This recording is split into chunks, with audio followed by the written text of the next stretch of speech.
I'm Terrence James, and you're watching another episode of Neutral Reviews, where we do real reviews for real decisions. And today we are looking at the 2023 Volkswagen Jetta Highline Edition. And I have borrowed the keys for this vehicle.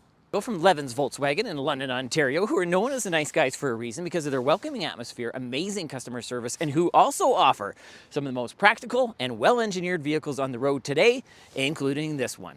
Now, whether you're into cars or not, the Volkswagen Jetta has become synonymous with Volkswagen, kind of like the Beetle and the Golf, or the Mustang for Ford, or Wrangler for Jeep. Now, you're seeing less and less of these on the road each year, however, about half, and that is because they are being gobbled up by the sea of SUV and being lost with the rest of them that we have known and loved.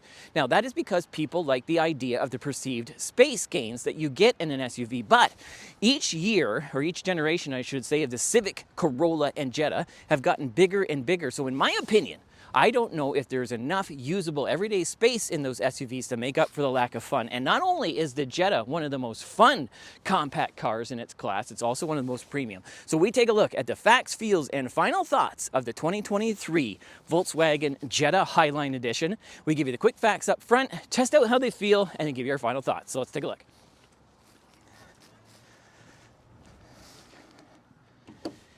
And all editions of the 2023 Jetta this year use their turbocharged 1.5 liter TSI engine that is capable of producing around 158 horsepower and 184 pound-feet of torque, which is capable of rocketing this four-door saloon from 0 to 60 in around 7 seconds. You're looking at around a 50-liter gas tank on this with around 33 miles per gallon combined, which is pretty good. Now, all that power runs through a 8-speed Tiptronic automatic transmission, and in the Highline, that is the only transmission, but in the Comfort and the base Trendline, you can get a 6-speed manual, which is pretty cool, or this transmission. And of course, it is going to run through those front wheels, and it does have a E limited slip differential on here.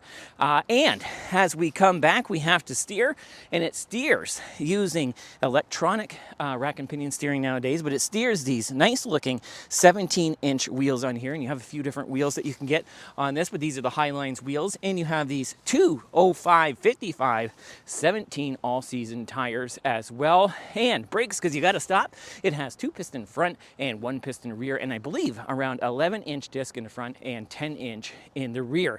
Now, when we talk about suspension on this, it does use your traditional strut front, but it uses a torsion beam rear end with coil springs, which is interesting on here. And as we come back, we want to talk about cargo. You're looking at about 53 liters worth of cargo in that trunk, which again is pretty decent. And when we talk about towing, well, I don't believe that Volkswagen recommends attaching any active urban lifestyles to the back of your Jetta. So now that we've gone through the facts, let's test out how they feel. And we're going to start with the back. All right, let's start off the feels by looking at the cargo space or trunk. So you come back here, you got no fancy, sensors or anything like that. You just got your traditional popper here. And as you can see, there's lots and lots of space in here. No, it's not a CUV or SUV, but this is a very, very deep, long trunk, and you can fit all kinds of stuff in here realistically. Not a lot of tie downs or anything like that like you would normally in a CUV or SUV, but it is 60-40 split seats, which leads me to my first test. Okay, so our first test is our Canadian cargo test, because you never know when a game of road hockey is going to break out in Canada, and you always want to make sure that you're prepared. So come along here, as we said, we'll pop our trunk 60-40 split, and you got to use these nice little popper handles down here, and you might want to just use that stick to push the seat right down, and as you can see, voila, prepared for hockey in Canada. Okay, now let's test out the feels in the back. All right, always my favorite part of the review now in the winter here, because it's much warmer in here. So let's start our feels back here. First thing you feel is these seats, and they're pretty nice. Leather, perforated, of course, but there's a nice natural angle on here. Some of these CUVs, SUVs nowadays, they do recline a little bit. These don't, but I like the natural default recline. And on the Highline package here, you actually have heated seats on the outside back here. We'll let those warm up for us. And we can move in the middle on this one, because it is a 3-seater back here. Don't want to be the one that's stuck in the middle, and they are not heated. And you're up on a little perch here, but it's nice to have the option. As we move back over here, when we talk about the seats, though, A lot of people use these for car seats, so this leads me to my next test. So let's see if it can fit a car seat. Let's go. All right, next is our car seat test, because those SUVs and CUVs are usually pretty good about getting these things in there. So let's make sure our sedan can still do it. All right, here we go. Doors open up a decent amount.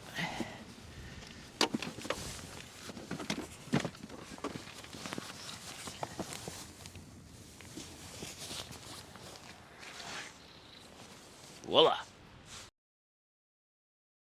Okay, good. We can keep using the sedan. It passes with flying colors. The other thing that we want to check while we're back here, though, is can I be cool and hang my arm out? No.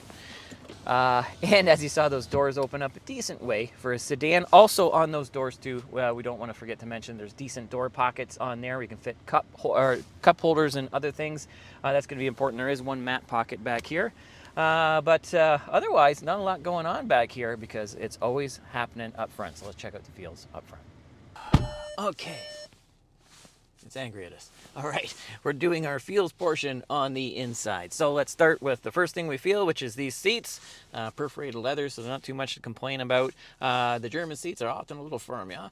But nice, definitely comfortable. You can take long trips on them. They're sporty, but not too bolstered.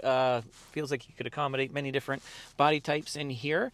I also do like the fact that they're power 3 memory on this side. They are unfortunately only manual on that side, but you know, usually that's fine for the passengers, especially at this price point. What else to talk about? Steering wheel. You know, steering wheels to me can make or break a vehicle. If they're too ugly, I don't care how nice the rest of the vehicle is, I just can't handle it. This steering wheel, I like it. I think it's a good looking steering wheel. It's got nice hard buttons. We just did the ID4 last week. A very similar steering wheel, except these are haptic touch and they're very sensitive. So you kind of brush your thumb or something against them and stuff happens. Where this, you gotta, you know, press right down. I still think they look nice. I'm not against hard buttons. I like them better. Yes, also the steering wheel is telescopic. Needs a little oil maybe. But yeah, telescopic and tilting, not overly school bussy, which I like. And we peer through here at the digital gauge. And I tell you, out of all the vehicles that I've done, I really think that Audi and Volkswagen, same company, does the best at these. I really do. They're clear, they're crisp, they're sharp looking. And as you can see, one of the things that I really like with the Volkswagen group that you can do with a lot of these is change the view. Lots of cars you can do that. However, as you can see, the one view here that I really like is the full screen. Now, you can put whatever you want in there, but the map seems to be the nicest. I really, really like that.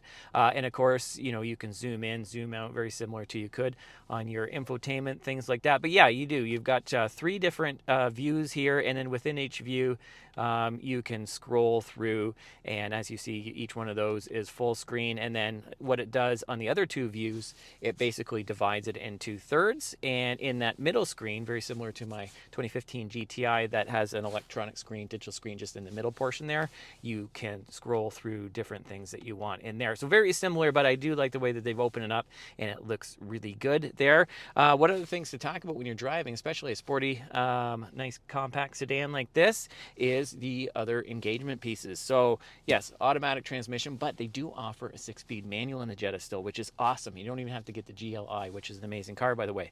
However, it's really nice that they give you that option. We still have more of a traditional 8-speed automatic here with how it's engaged. Over to the side here, you've got your normal buttons nowadays, so unfortunately, no more manual e-brakes. You won't be sliding this front-wheel drive car around in the winter like rear-wheel drive, but you know, that is what it is. You got your automatic start-stop over here and your mode button that you can go through. And basically on these, you basically have eco, normal, and sport. The Volkswagens, you know, they do tighten things up a little bit on the sport, but it's a nice happy medium. The eco is nice as well because this does get pretty good fuel economy, as we were saying, for this size of car and everything else. And outside of the driving stuff, you got to be warm. Sometimes you want to be cold. What about heating and ventilation? Well, as you can see here, hard buttons. And again, I don't know why that's a bad thing. I know it's cheaper for them to manufacture, and you know, this whole modern looks clean, but that doesn't look not clean, except for the piano black, which everyone complains about except myself. in the Volkswagens. I think it looks really nice, but I do get that it is Smudge City. But yeah, it all feels good, works good. I have a Volkswagen myself. This is very similar. I like it. And one of the things that I like with Volkswagen is the way it makes you feel, because it kind of angles the dash towards you, and it's very driver-centric that way. It doesn't exclude the passenger by any means. They've kind of done a nice job at the angles there. But yeah, you do feel like this is, you know, a little cockpit, and it's there just for you. And when we're talking about cockpit nowadays, you got your computer right there, your infotainment. So not the newest one that they have, but I actually really like this one. I think it looks nice. I like the way that it's integrated right into the dash, nice and flush and everything else like that. And they kept your hard buttons here for, you know, your changing the stations and volume and things like that. One of the things that Volkswagen's been doing forever, and some of their cars, and it never works well, is the gesture.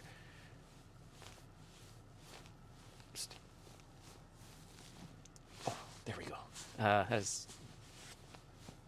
I'm even waving. Hi. I think I'm supposed to. Anyway, probably never ever going to use that feature, but the infotainments on the Volkswagen Group are pretty good. They're pretty intuitive, you know, very responsive, clear, crisp, very, very nice. But a lot of these, you know, you're going to use your Android Auto or your Apple CarPlay, which is either wired or wireless for this, which leads me to my first interior test. Real devices and real water bottles for real people. Let's see how they do. Okay, interior test time. Real devices and real water bottles for real people. Here we go. Let's start with the water bottle. As you can see, fits nicely in the center here. Wiggles around a little bit, but it's a pretty skinny water bottle. It's nice. They're nice and deep. And over here on the door card, fits pretty good. Pass. Now let's check the cell phone for wireless charging. Okay, now here we go with the phone. I got an iPhone 10. We're just going to throw it on here. 1, 2, 3, 4. 4 seconds. Not bad. I have been trying it out, and it hasn't caught the car on fire, and it is actually charging the phone up. So we're going to consider it a pass. Yeah, what else when you're talking about any vehicle is the other practical features in here, which would be storage. So aside from the cup holders, you got this nice deep spot here in the middle, and it has one USB-C, very modern plug-in there, and it's always felt line. Volkswagens are nice, just little touches like that, so things don't make as much noise in there. And as we saw, we do have wireless charging on this on the Highline here, and you also have 2 more USB-C plug-ins up here as well. Yeah, and you have a giant, as you can see, giant glove compartment. That's really nice. You can put lots of stuff in there. It does not look like it's lockable or anything else like that. And the only other things to mention in here when we talk about the feels, as you can see, you do have very good visibility up here. You don't feel at all claustrophobic. You don't have a lot of blind spots. One of the things I do like with the German vehicles, they do give you the illusion, they are safe vehicles, but they give you the illusion of that, especially with the higher belt lines, so the, you know, where the doors come up and the windows meet. And also you have thick pillars. So again, that nice balance of not blinding you too much, but also giving you that nice, safe, secure feeling. And it always feels like a tank. Yeah, and again, terrible accents, but yes, these do feel like tanks. And that's one thing I really appreciate. And on the Highline here as well, you do have that nice sunroof. Now, it's not a full moon roof like some of the cars nowadays, but hey, it's nice to be able to pop that open in nice weather, which is not today. So I think we're done with the feels up here. So let's take this for a drive and do some of the tests for our driving feels. Okay, next is our quick park test, just to make sure this thing parks okay. So here we go. All right, as you can see, no dynamic lines, but seems to work pretty good, nice and clear. And thump. Park. Nice. Okay, here's where we do our traffic light Grand Prix acceleration test. Like we want to race up to that next stoplight as fast as we can, just to hammer on the brakes so we can wait there. Okay, here we go. So we got it in sport mode because that's how we go fast. Left foot on the brake, got it in drive, and away we go. Ooh. Oh, not bad now. We pick up here, and we're gonna hammer on those brakes. Ooh. Not bad. Time to wait.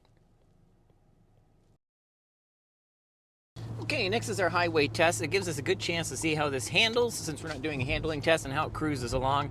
And then we'll go into price, competition, and styling to lead us into our final thought. So here we go. All right, we're cooking along a lot faster than you probably should getting on the highway, but we want to get an idea here of how this front wheel drive handles. And as you can see, this is not the GLI, and it handles really, really well. I'm impressed because, like I said, you can see that the bolsters are having to hold my little body in here. And we're going to give it some gusto here in a second. So it does push out a little bit because it's front wheel drive, but it actually works pretty good. We got lots of pickup. Yeah, I feel really good to get it on the highway there. Absolutely, no problem at all. You feel really, really good that way. We'll try to pass somebody in a second here, but in the meantime, let's just quickly talk about the safety features here. So this here with the Jetta, nowadays a lot of these vehicles, again, which I appreciate, are coming up with a lot of these standard safety features. So on here, you can turn on and off your basic travel assist. So essentially for what we're doing right now, pardon me, so we've selected it, hit it again, and we've also got our cruise control, laser guided cruise control going on here. So yeah, we'll just check it out, see how well it works. But it's nice nowadays that these vehicles come with this. So you got your blind spot monitoring, your cross traffic, your emergency braking, front and back. You know, if somebody jumps out in front of you at low speeds, things like that. And with this travel assist here, you've got your lane keep. So essentially, if you start to, as we see, kind of get too close to one of the lines here, it'll kind of nudge you back. You know, make sure you don't wander off the road, which is pretty nice. So yeah, it's nice to have these things. Do I use them a lot? No. But you know, if you like those things, it does come with it, and it's very nice. So let's talk about styling. Now, I am a Volkswagen owner. If you watch this show, I talk about it all the time. I really like Volkswagen styling because I'm more of a conservative type person. So I like the way that you can dress these up and dress them down. Now, with that being so, the Jetta is just a little too conservative for me, especially the non-GLI model. But even the GLI in this new generation here, as of last year, still a little too subtle for me. But yeah, it's a good-looking car, absolutely. It does not look like a rental or anything else like that. Sometimes you can run into that with, I'd hate to call this budget, but your compact sedans nowadays that, you know, as I said, $50,000 Canadian. Is average price for vehicles nowadays. So that also leads us into price. So as you can see on the screen here, there's a nice wide range of prices here, but you can even get them in the high 20s, which is really, really impressive nowadays. And you know, when we're talking about the styling on the outside, yeah, it's nothing that I really, you know, it's not going to wow you, but as you said, you can dress them up or dress them down, but you spend most of your time in here. And I always really, really like Volkswagen because they're very good at angling the dash towards you. So it's very driver centric. It makes you feel, as we were saying earlier, I really like that. It really makes you feel like you're in a cockpit, and everything's really ergonomic, easy to touch, get to. As we mentioned, good visibility and things like that. Now, when we're talking about competition, not many sedans left out there nowadays, but you do have that new Honda Civic, 11th generation Honda Civic, which is an excellent car. We have not done that one yet, but it's going to be premium like this. It's going to be well engineered like this. Honda's known for reliable engines, things like that. It's also front wheel drive, but one thing that I really do like with the Volkswagens is it feels like a tank in here. It really does, where that Honda seems a little bit lighter. Not necessarily lighter when you're steering it around, just lighter with doors, and I don't know. I like the solid feeling of the German engineering, I really do. And the other one that's, you know, very popular in the segment would be your Toyota Corolla. You know, Toyota's claim to fame, they're very boring, generic, you know, super not good looking and things like that, but very, very reliable. You know, so really I don't think any one of those you're not going to go wrong with, but I really do like this Jetta. And like I said, you're also nowadays competition with your smaller CUV SUVs, like your Tiguan for here, or your CRV, you know, or your Corolla Cross, things like that, or a RAV4. You know, so as I said, you know, we'll lead into the final thoughts, but really we got to save the sedans and the hatchbacks because, you know, as we said, it's going the way of the dodo bird. So, which leads me into my final thoughts.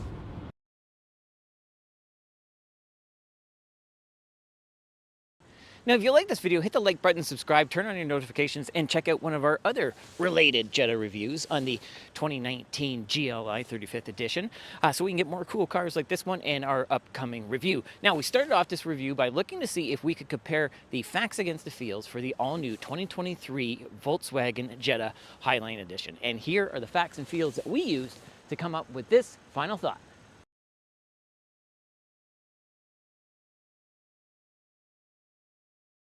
Which is, if you're in the market for a small CUV, like something like a Tiguan or an HRV or something like that, I would say to stick with the sedan because it's going to be a lot more fun and drive a lot better. As you saw, the sedan is still very roomy, very practical, and as we said, is a lot more fun than most of those CUVs. So I don't think you can go wrong with the 2023 Volkswagen Jetta, especially the Highline edition. Thanks for watching, and we'll see you again next time.